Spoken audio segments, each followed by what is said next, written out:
Halo semua, kembali lagi di KVFA Institute. Nah, kali ini kita akan membahas tentang model penulisan ala content writer. Jadi, video ini bertujuan untuk membahas lebih dalam lagi materi tentang menulis artikel berbasis SEO. Nah, ini adalah bentuk atau contoh praktik yang bisa kalian lakukan sendiri sebagai latihan untuk menulis tulisan ala content writer yang diupload di website-website. Kita mulai dari langkah awal. Ada dua langkah yang harus dilakukan pertama kali ketika kita ingin menulis tulisan layaknya seorang content writer. Yang pertama itu menentukan keyword, kemudian yang kedua itu membuat kerangka. Nah, menentukan keyword sendiri, kita harus memahami keyword itu adalah kata kunci atau kata yang berupa juga bisa frasa yang didasarkan dari intensitas pencarian orang di Google Search. Jadi ketika ada sebuah tema, bukan sebuah tema ya, misalkan kalian menulis tentang website yang fokus pada pembaca laki-laki, berarti coba kalian cari di Google Search kira-kira kecenderungan lelaki itu mencari apa di sistem pencarian Google. Nah, itu bisa menjadi salah satu cara untuk menentukan keywordnya. Nanti kalian misalkan cari tentang apa cara memelihara burung perkutut di keyword, nanti ada muncul banyak sekali artikel-artikel terkait dengan cara memelihara burung perkutut. Bahkan di dalam sistem pencarian Google nanti disebutkan ada berapa banyak pencarian dengan keyword tersebut.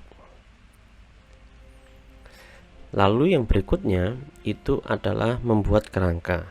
Jadi kerangka tulisan ini dibuat untuk mempermudah alur penulisan secara sistematis.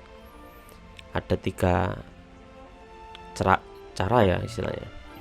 Yang pertama itu kalian harus menyampaikan problematikanya dulu, permasalahan dari tulisan kalian itu seperti apa. Yang kedua itu poin utama dari tulisan, dari permasalahan tersebut. Kemudian yang ketiga itu kesimpulan yang komprehensif. Jadi kedua langkah ini yang bisa kalian lakukan sebagai langkah awal sebelum menulis ala content writer. Ini adalah contoh dari tulisan yang dipublish di website imous.id terkait dengan anak lelaki Tionghoa Surabaya, konstruksi sosial dan budaya. Jadi yang saya highlight kuning itu adalah keywordnya. Keyword yaitu frasa berbentuk anak lelaki Tionghoa.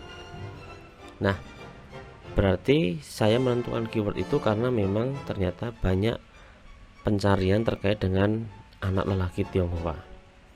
Nah, dalam praktik penulisannya, keyword itu harus masuk ke dalam judul, ke dalam body tulisan, plus ke dalam subjudul. Jadi di sini yang saya highlight itu judulnya anak lelaki Tionghoa sebagai keyword. Terus kemudian di bagian paragraf pertama itu juga saya letakkan lagi anak lelaki Tionghoa, keyword dari anak lelaki Tionghoa yang sudah saya tentukan tadi. Nah, kembali tadi seperti yang saya katakan bahwa harus ada problematika. Pada subbagian ini dari paragraf 1, 2, 3, 4, 5 itu adalah problematika terkait dengan anak lelaki Tionghoa yang spesifiknya lagi di Surabaya. Itu saya mulai dari problem-problem yang muncul atau isu-isu yang muncul terkait dengan anak lelaki Tionghoa. Lalu apa yang saya highlight warna hijau itu? Nah, yang saya highlight warna hijau itu ada 2 ya di page ini. Itu yang pertama tentang fakta, itu saya ambil dari hasil penelitian. Terus kemudian yang kedua itu juga dari hasil penelitian terkait dengan pandangan generasi muda HK menjelaskan bahwa anak lelaki memiliki posisi lebih menguntungkan dari anak perempuan. Jadi yang pertama itu melihat tentang fakta-fakta dari etnis Tionghoa itu seperti apa. Itu saya ambil dari buku IPS ya di situ. Dengan buku IPS kan juga buku referensi ya terkait dengan etnis Tionghoa. Itu kemudian saya lakukan parafrase, kemudian saya jadikan tulisan yang saya letakkan sebagai problematika. Terus kemudian yang kedua itu dari hasil penelitian terkait dengan pemuda HK. Jadi itu salah satu bagian dari etnis Tionghoa. Itu ada penelitian terkait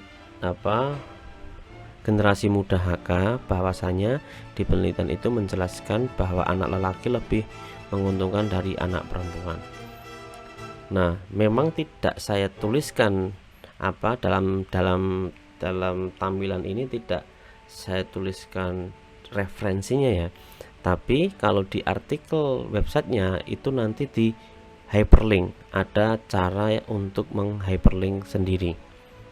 Hanya saja karena ini sebagai sampel itu tidak saya tuliskan. Akan tetapi jika kalian ingin mengirimkan artikel untuk website tertentu, itu harus kalian tampilkan referensinya. Itu kalian bisa taruh di bagian bawahnya, plus nanti di paragraf yang misalkan paragraf yang saya highlight warna hijau itu ya, itu bisa kalian tuliskan citasinya, kalian mengambil dari mana. Tapi karena ini sebagai sampel itu tidak saya tampilkan. Tapi kalau di publikasinya imaus.id itu nanti kalian bisa lihat bahwasanya ada kalimat atau frasa atau kata itu yang berwarna berbeda, entah warnanya biru atau warnanya orange. Nah, itu ketika kalian klik warnanya itu langsung merujuk pada referensinya dari mana, gitu ya. Lalu untuk bagian ini itu adalah subbagian atau subjudul dari artikel yang dibuat tadi terkait dengan anak lelaki Tionghoa.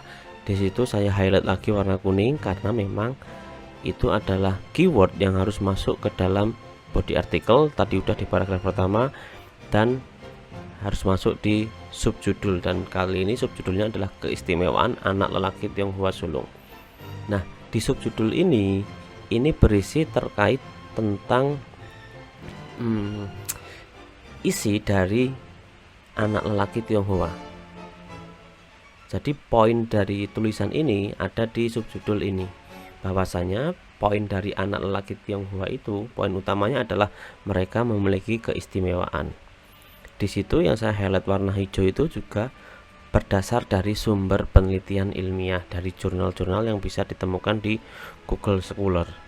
Nah, itu saya highlight warna hijau dan tidak saya tampilkan juga sebagai referensi atau tidak saya tampilkan bentuk citasinya karena memang dalam konteks penulisan di website ala content writer ini nantinya modelnya di hyperlink, gitu ya. Hanya saja nanti tetap kalian kalau ingin mengirimkan artikelnya ke website digital itu tetap harus menuliskan citasinya dan daftar pustaka di halaman akhir. Oke. Itu nah, subjudul ini yang keistimewaan anak lelaki Tionghoa sulung ini adalah poin utama atau isi dari keseluruhan artikel.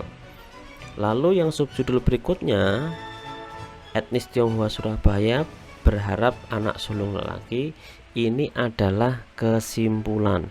Jadi tidak ditulis kesimpulan gitu secara lateral gitu enggak ya, tapi tetap ditulis dengan subjudul.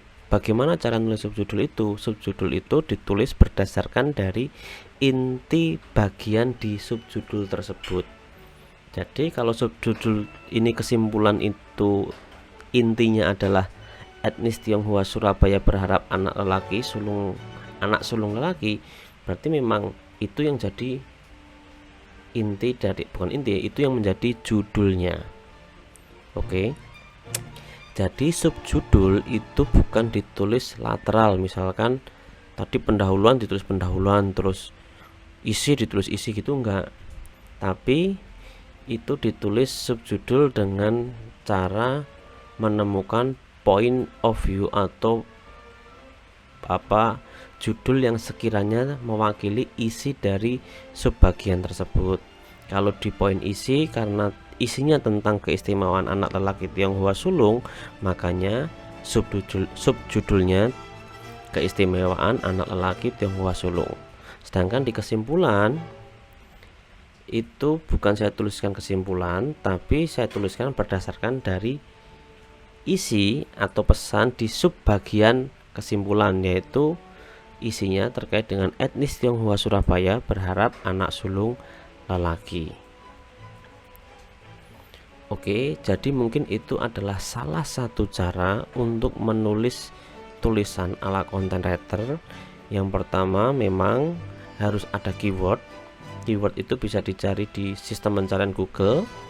Terus kemudian setelah kalian menemukan keyword, kalian membuat kerangkanya, problematikanya apa, isinya apa, dan kesimpulannya bagaimana.